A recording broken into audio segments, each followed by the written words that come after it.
মা, তোমার কাছে নীল শাড়ি আছে? না, নীল শাড়ি তো নাই। বুঝলাম না, একটা মহিলার সংগ্রহে নীল শাড়ি থাকবে না? এটা কেমন কথা? নীল শাড়ি দিয়ে কি করবি তুই? মেঘ পরে যেতে বলেছে। আমার অনেক রঙের শাড়ি আছে, ওখান থেকে একটা পরে যা। হ্যাঁ মা, তোমার সব রঙের শাড়ি আছে, অথচ নীল রঙের শাড়িই নেই। এখন বুঝলা তো তোমার রুচি কত খারাপ? আমার রুচি খুব খারাপ, জঘন্য। এখন তোর নীল শাড়ি লাগবে? হুম। ঘুমাতে যা, দয়া করে আমাকে একটু ঘুমাতে দে। সকালবেলা মার্কেটে নিয়ে যাব, নীল শাড়ি কিনে দেবো। মা, মা, মা খুলো। খুলি খুলি, আবার কি হলো? কি রে মা? কি হয়েছে? বাবা, আমি একটু আগে একটা ইম্পর্টেন্ট ডিসিশন নিয়েছি। ডিসিশন?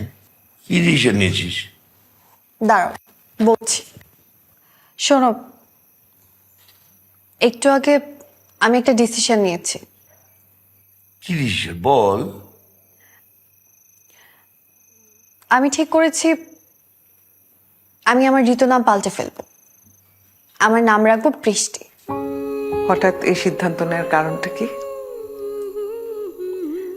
যেহেতু ওর নাম মেঘ, তাই এখন থেকে আমার নাম বৃষ্টি। মেঘের বৃষ্টি। একদম সহজ হিসাব। জানি তোমাদের দেয়া নাম চেঞ্জ করলে তোমরা কষ্ট পাবে, কিন্তু আমার কিছু করার নাই।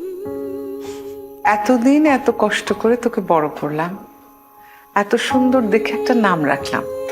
এই কোথাকার কোন ছেলের জন্য আজকে তুই তোর নামটা পাল্টে ফেলবি?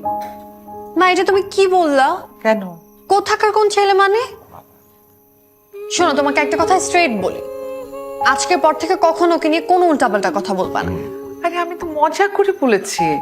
না, তুমি ওকে নিয়ে মজা করে কোনো কথা বলবা না। মা, তুমি জানো আমি কল্পনায়, স্বপ্নে ঠিক যেমন মানুষকে চেয়েছি, ও ঠিক সেরকম। একটু কমও না, একটু বেশিও না। আচ্ছা ঠিক আছে, মজা করেও কিচ্ছু বলবো না। এখন তো খুশি? খুশি।